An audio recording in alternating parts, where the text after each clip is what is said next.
వాగర్థవివ సంపృక్తౌ వాగర్థ ప్రతిపత్తయే జగతః పితరౌ వందే పార్వతీ పరమేశ్వరౌ. సదాశివసమారంభాం శంకరాచార్య మధ్యమాం అస్మదాచార్యపర్యంతం వందే గురుపరంపరాం. ఆదిత్యాయ చ సోమాయ మంగళాయ బుధాయ చ గురుశుక్ర శనిభ్యశ్చ రాహవే కేతవే నమః. వీక్షిస్తున్నటువంటి బిగ్ టీవీ ప్రేక్షకులకి ఈ రోజున కంటక శని ప్రభావం అనేటువంటిది ఏ రాశి వారికి ఏర్పడుతుంది, ఈ కంటక శని ప్రభావం నుంచి బయటపడాలంటే ఏం చేయాలి, అలాగే శని యొక్క తత్వాన్ని మనం అర్థం చేసుకొని దానికి అనుగుణంగా మనం ప్రయత్నం చేసినట్లయితే ఏ విధంగా ఉంటుంది అనేటువంటి విషయాన్ని మనం ఈరోజు తెలుసుకుందాం. సహజ భచక్రంలో శని ప్రస్తుతం కుంభరాశిలో సంచారం చేస్తున్నాడు. కాబట్టి శని యొక్క సంచార ప్రభావం ఉన్నటువంటి రాశి నుంచి కంటక శని ప్రభావం అనేటువంటి, అనగా దశమ స్థానంలో శని సంచారం ఏ రాశికి అయితే ఉంటుందో అది కంటక శని ప్రభావం. వృషభ రాశికి దశమ స్థానంలో శని సంచారం జరుగుతున్నటువంటి కారణం చేత ఈ వృషభ రాశిలో జన్మించినటువంటి వారికి కంటక శని దోషానికి గురవుతారు. అష్టమ శని అంటే అర్థమవుతుంది, అర్ధాష్టమ శని అంటే అర్థమవుతుంది, ఏలిన నాటి శని అంటే అర్థమవుతుంది. అసలు ఈ కంటక శని ప్రభావం అనేది చాలా తక్కువగా విన్నాము. ఈ కంటక శని అంటే ఏంటి అని అంటారా? వీక్షించేటువంటి బిగ్ టీవీ ప్రేక్షకులు గమనించాల్సిన అంశం ఏంటంటే, కంటక శని, కంటకము అనంటే కాలిలో ముళ్ళు గుచ్చుకున్నటువంటి వ్యక్తి అడుగడుగుకి వేస్తున్నప్పుడు ప్రతి అడుగులో ఎంతటి బాధని పొందుతుంటాడో, ప్రతి ప్రయత్నంలో కూడా ఈ కంటక శని ప్రభావానికి గురైనటువంటి వృషభ రాశి సంజాతకులు తన యొక్క ఇబ్బందులు అనేటువంటి ఎదుర్కొంటారు. అయితే గుడ్డిలో మెల్లగా గమనించుకోవాలంటే వృషభ రాశి శని పాలితంలోకి వస్తుంది కాబట్టి శని అంతగా యోగించడు. ఇప్పుడు వడ్డించేవాడు ఎక్కడ మనవాడైతే ఎక్కడ కూర్చున్నా ఒకటే అనే కదా అర్థం, సహజమే కదా.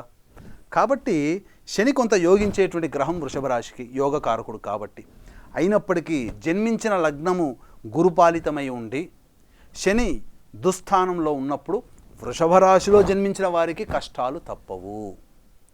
శని జన్మించిన లగ్నం శనిపాలిత లగ్నమై శని యోగస్థానంలో ఉన్నప్పుడు వృషభ రాశిలో జన్మించిన శని కొంతవరకు యోగం చేస్తాడు. ఇది గమనించుకోండి. అయితే ముఖ్యంగా చెప్పుకున్నట్లయితే సహజమైనటువంటి శుభగ్రహాలు ఉన్నటువంటి స్థానాన్ని బలోపేతం చేస్తాయి. ఇప్పుడు గురువు వృషభ రాశిలో సంచారం చేస్తున్నాడండి, కాబట్టి ఆ రాశిని కాపాడుకుంటాడు. అదే పాపగ్రహం ఏమవుతుంది? పాపగ్రహం ఏ స్థానాన్ని వీక్షణ, అనగా ఏ స్థానాన్ని చూస్తుందో ఆ స్థానము నెగిటివ్ ఇంపాక్ట్తో ప్రభావితమవుతుంది. శని యొక్క దృష్టి తృతీయ దృష్టితో వృషభ రాశికి వ్యయ స్థానాన్ని మరియు చతుర్థ స్థానాన్ని, సప్తమ స్థానాన్ని వీక్షణ చేస్తుంది. ఇక్కడ వృషభ రాశి వారికి కొన్ని శుభాలు కలుగుతాయి.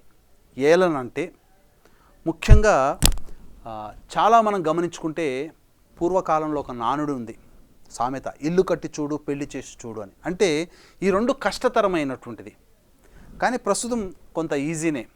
అయితే ఇక్కడ ఎన్నాళ్ళ నుంచో ఎదురు చూస్తున్నటువంటి వివాహ ప్రయత్నాలు ఏవైతే ఉంటాయో వివాహము వృషభ రాశి వారికి జరుగుతుంది.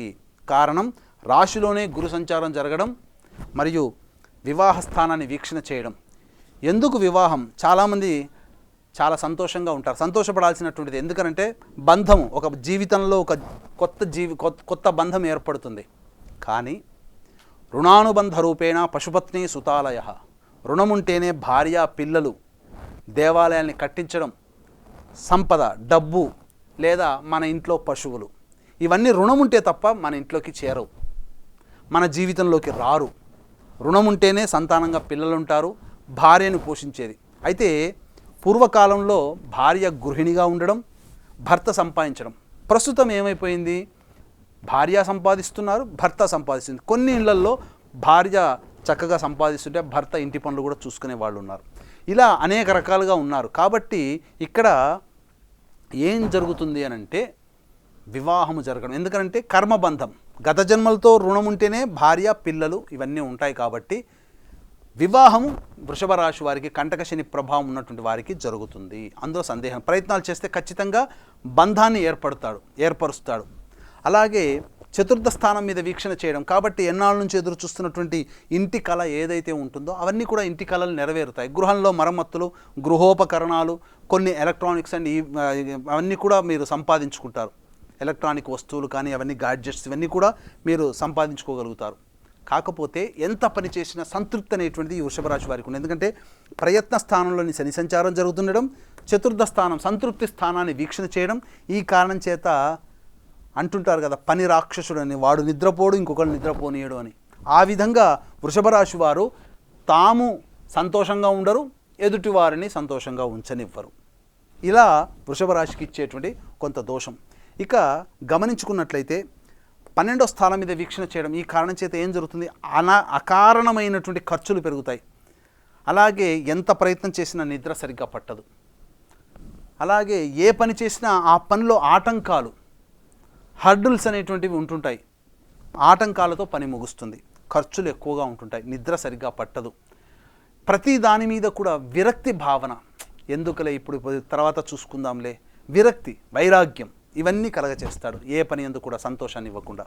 అలాగే తల్లి స్థానము, రుణస్థానము, అలాగే సంతృప్తి, గృహస్థానము, ఫిక్స్డ్ అసెట్స్, వాహన స్థానం, నూతన వాహన కొనుగోలు ప్రయత్నం బాగానే ఉంటుంది. కానీ వాహనం నడిపేటప్పుడు జాగ్రత్తలు పాటించాలి వృషభ రాశి వారు. కంటక శని ప్రభావం, దశమ స్థానంలో శని సంచారం చేస్తున్నాడు కాబట్టి ఏమవుతుంది, చేసేటువంటి ప్రతి పని కూడాను ఇబ్బందికరంగా మారుతుంది. కాబట్టి ఆ ఇబ్బందులన్నీ కూడా తొలగించుకొని దైవానుగ్రహాన్ని పొందే ప్రయత్నం చేసుకుంటే మంచి జరుగుతుంది. ముఖ్యంగా ఈ యొక్క వృషభ రాశిలో జన్మించినటువంటి వారికి వివాహ బంధాలు జరుగుతాయి. అలాగే నూతన భాగస్వామి, ఏదైనా వ్యాపారం చేపట్టాలనుకున్నప్పుడు కొత్త భాగస్వామి మీకు ఏర్పడతారు. కాబట్టి జాగ్రత్తలు పాటించండి. ఇచ్చినటువంటి అవకాశాన్ని వృషభ రాశి వారికి కొన్ని యోగాలు ఇచ్చినప్పుడు దాన్ని అనుకూలంగా మార్చుకొని ఆ యోగాల్ని ఎలా మనం మసలుకోవాలి, ఎలా అనుభవించాలి, మనకు ఇబ్బంది పడకుండా మనం ఎలా చూసుకోవాలనేటువంటిది చూసుకోవాలి. కాబట్టి ముఖ్యంగా ఈ యొక్క వృషభ రాశిలో జన్మించినటువంటి వారికి ప్రయత్నాలలో ఆటంకాలు అనేటువంటివి ఉంటాయి. విదేశీ యానానికి సంబంధించినటువంటి ప్రయత్నాలు కొంత ఊరిస్తూ వెనక్కి వెళుతూ ఉంటుంటాయి. కాబట్టి ఈ కొన్ని విషయాల్లో జాగ్రత్తలు పాటించి మిగతా కొన్ని విషయాల్లో అనుకూలంగానే ఉంటుంది. అయితే కష్టాలు అనేటువంటివి ఉన్నప్పుడు ఈ వృషభ రాశిలో జన్మించినటువంటి వారు ఏ విధమైనటువంటి పరిహారాలు పాటించుకోవాలి అన్నప్పుడు, నవగ్రహాలు అనగా శివాలయంలో ఉన్నటువంటి నవగ్రహాలు ఎన్నుకొని ఆ నవగ్రహాల చుట్టూ శివాయ నమః అంటూ 27 ప్రదక్షిణలు చేసి, శనైశ్వరుడి దగ్గర నల్ల నువ్వుల నూనెతో దీపారాధన చేసి, శనైశ్వరుడికి నల్ల నువ్వుల నూనెతో అభిషేకం జరిపించి, తదనంతరం సంధ్యా సమయంలో అనగా సూర్యుడు నక్షత్రాలు లేని సమయం, కేవలం వెలుతురు మాత్రమే ఉండే సమయంలో దగ్గరలో ఉన్నటువంటి మర్రి చెట్టు దగ్గరికి వెళ్ళి శివాయ నమః అంటూ 3 ప్రదక్షిణలు చేసి, తీసుకుపోయినటువంటి రాగి చెంబులో తీసుకుపోయినటువంటి నీటిని ఆ చెట్టు మొదట్లో వేసి వెనక్కి తిరిగి చూడకుండా ఇంటికి రండి. ఈ విధంగా మీరు ఒక 41 రోజుల పాటు దీక్ష చేయండి, లేదా కనీసం 27 రోజుల పాటైనా చేయండి. ఇక శనివారం రోజున ఉపవాస నియమాన్ని పాటించండి. ఈ విధంగా వృషభ రాశిలో జన్మించినటువంటి వారు చేసుకున్నట్లయితే చాలా మటుకు వచ్చేటువంటి సమస్యలన్నీ కూడా తొలగిపోతాయి, ఆనందంగా జీవిస్తారు, చక్కగా దైవానుగ్రహాన్ని పొందే ప్రయత్నం చేసుకోవాలి. ఎందుకనంటే శని కర్మకారకుడు, నిజాయితీ, ఎవరైతే నిజాయితీగా ఉంటారో, ఎవరైతే ధర్మ మార్గంలో ఉంటాడో అటువంటి వారిని శని ఏమాత్రం కూడా ఇబ్బంది పెట్టడు. ఇది వాస్తవము. పాండవులు అజ్ఞాతవాసం చేసినా, నలుడు అజ్ఞాతవాసం చేసినా ఆనందంగా ఉండగలిగారు, కానీ ఏనాడు కూడా బాధపడలేదు. కాబట్టి కష్టపడ్డారు, నిజాయితీగా ఉన్నారు. రాముడు వనవాసం చేసినా అంతే. కాబట్టి అవి లోకోద్ధరణ కోసం జరిగినటువంటి కార్యక్రమాలు.